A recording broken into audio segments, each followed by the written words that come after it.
अब आगे रेखा जी अमन को बोलती है कि इसमें अर्जुन की कोई गलती नहीं है, उसे तो पता भी नहीं था। वो तो मेरे कहने पर ये शादी की है। रेखा जी की बात सुनकर अमन बोलता है, आपके कहने का क्या मतलब है? अमन के पूछने पर रेखा जी उसे सब बता देती है। जैसे जैसे वह उसे बताए जा रही थी वैसे वैसे अमन की आंखें चौड़ी होते जा रही थी। वह अपने मन में सोचता है कि कोई कैसे इस तरह किसी के साथ कर सकता है। रेखा जी अमन को पूरी बात बता देती है। उसके बाद वह बोलती है, ऐसा हुआ था।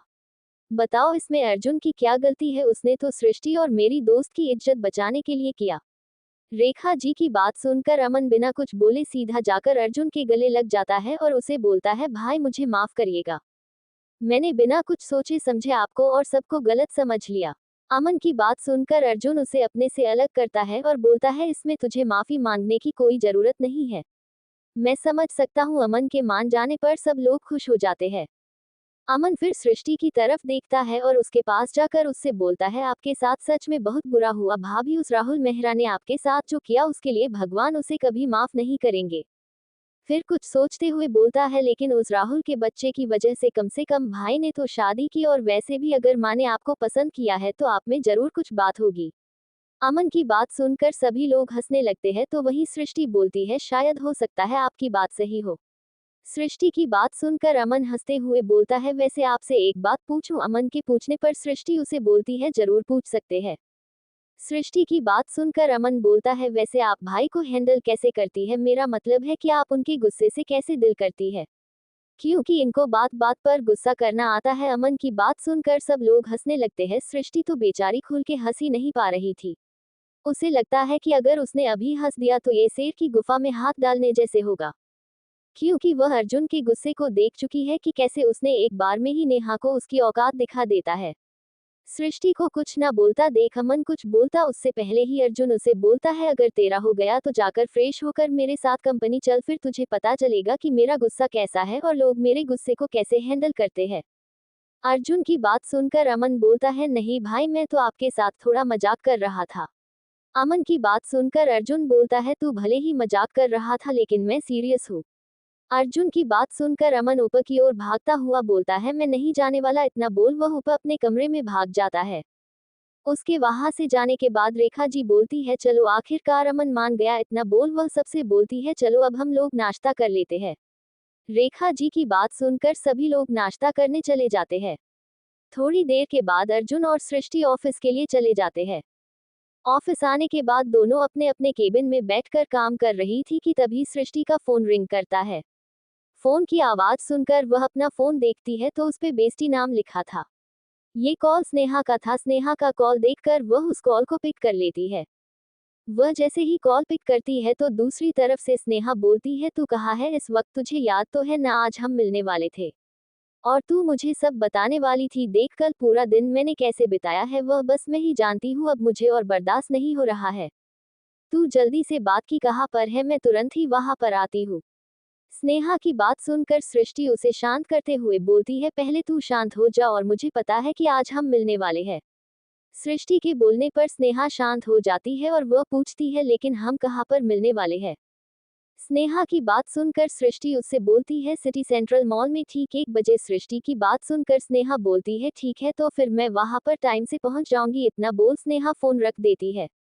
सृष्टि ने स्नेहा को सिटी सेंट्रल मॉल में मिलने के लिए इसलिए बुलाई थी क्योंकि ये मॉल ऑफिस के बहुत नजदीक था, जिसके कारण वह तुरंत ही स्नेहा से मिलने के बाद ऑफिस आ जाती। कॉल रखने के बाद सृष्टि टाइम देखती है तो अभी 12 बज रहे थे। टाइम देखने के बाद सृष्टि अपने आप से बोलती है, अभी तो 1 बजने में टाइम है, लेकिन अगर मुझे स्नेहा से मिलने जाना है तो पहले अर्जुन को बताना पड़ेगा। लेकिन क्या वह मुझे जाने देंगे? अगर उन्होंने मुझे जाने नहीं दिया तो स्नेहा की बच्ची तो मेरी जान ही ले लेगी। यही सब सोचकर वह डिसाइड करती है कि चाहे जो हो जाए वह अर्जुन से मॉल जाने की परमिशन लेकर ही रहूंगी। इतना सोच वह अपने चेयर पर से उठती है और अर्जुन के केबिन में जाने के लिए निकल जाती है। वह जैसे ही अर्जुन के केबिन की तरफ बढ़ रही थी कि तभी अर्जुन के केबिन से रोहित बाहर आता है। रोहित जैसे ही सृष्टि को आता हुआ देखता है तो वह उससे पूछता है कि मैम आपको कुछ चाहिए क्या? रोहित के पूछने पर सृष्टि उससे बोलती है कि नहीं, वह मुझे उनसे कुछ बात करनी है। सृष्टि की बात सुनकर रोहित उसे बोलता है कि मैम सर तो इस वक्त वीडियो कॉल पे मीटिंग कर रहे हैं।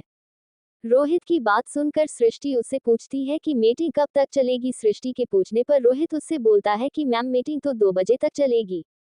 आपको सर से कोई जरूरी काम था क्या? अगर ऐसा है तो मैं उन्हें बता देता हूँ कि आप उनसे मिलने आई है। रोहित की बात सुनकर सृष्टि उससे मना करते हुए कहती है कि नहीं, रहने दो, कोई इतनी जरूरी बात नहीं है। अब सृष्टि क्या करेगी? क्या वह अर्जुन के मीटिंग खत्म होने का इंतजार करेगी या फिर उसे बिना बताए ही स्नेहा से मिलने चली जाएगी? जानने के लिए पढ़ते रहे लव आफ्टर शादी ओनली ऑन पॉकेट नॉवल पार। अब आगे। सृष्टि जब अर्जुन से मिलने उसके केबिन में जा रही थी तभी रोहित अर्जुन के केबिन से बाहर निकलता है। सृष्टि को देखकर रोहित उससे पूछता है कि मैम आपको कुछ काम था कि? रोहित के पूछने पर सृष्टि उससे बोलती है कि मुझे अर्जुन से कुछ काम है।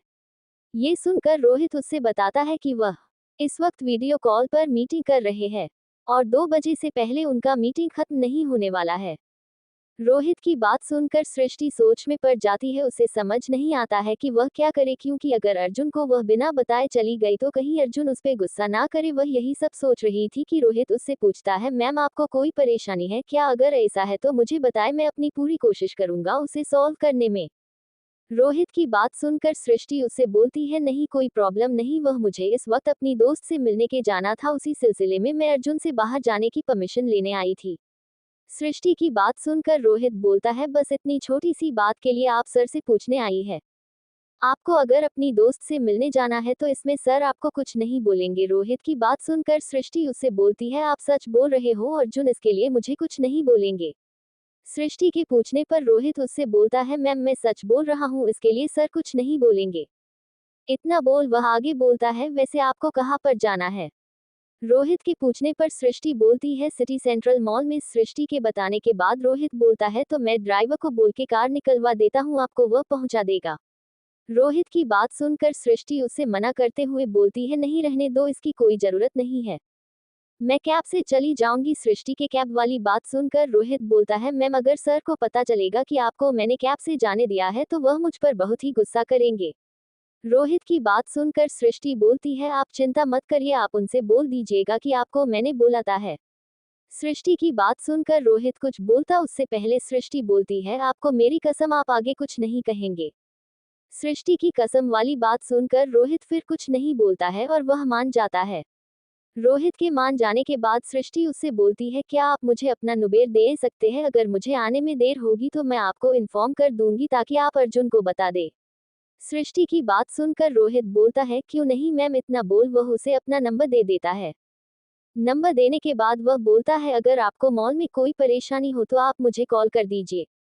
रोहित की बात सुनकर सृष्टि उससे बोलती है जरूर, इतना बोल वह वहां से चली जाती है। सबसे पहले वह अपने केबिन में जाकर अपना पर्स लेती है और कुछ ही देर में कंपनी के बाहर आ जाती है। बाहर आने के बाद वह एक कैब लेती है और मॉल की तरफ चली जाती है। कैब में बैठने के बाद वह अपने मोबाइल में टाइम देखती है तो उसमें 1:45 हो रहा था। टाइम देखने के बाद वह अपने आप से बोलती है चलो टाइम पर मॉल पर पहुंच जाऊंगी। उसी तरह कुछ ही देर में कैब मॉल के पास पहुंच जाती है।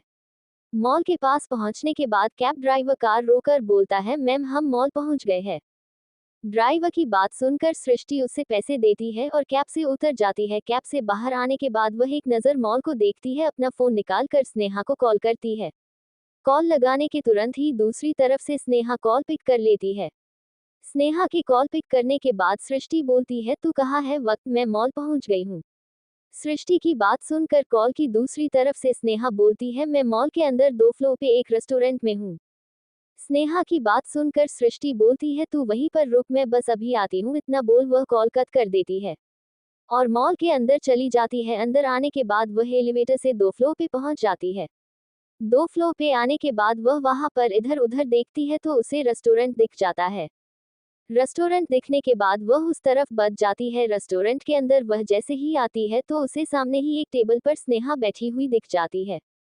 उसको देखकर वह उसकी तरफ बढ़ जाती है। जब स्नेहा की नज़र सृष्टि पर पड़ती है तो वह अपने चेयर पर से उठकर चिल्लाते हुए बोलती है फाइनली तू आ गए। इतना बोल वह सीधा जाकर सृष्टि के गले लग जाती है और बोलती है कि हम एक दूसरे से कितने दिनों के बाद मिल रहे हैं।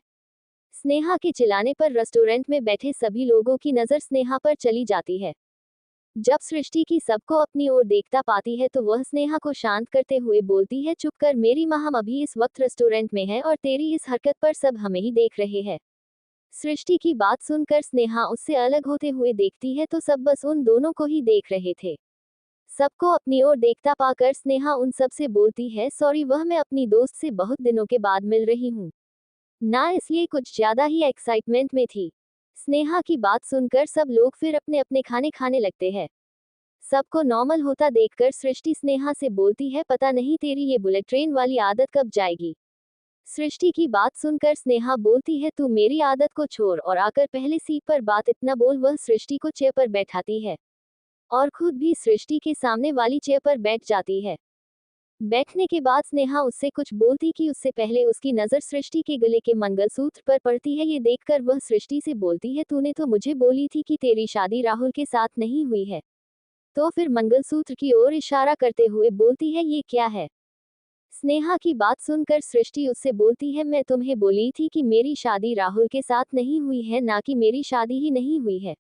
मेरी शादी किसी और के साथ हुई है। सृष्टि की बात सुनकर स्नेहा कैसे रिएक्ट करने वाली है, जानने के लिए पढ़ते रहे लव आफ्टर शादी ओनली ऑन पॉकेट नॉवल पर।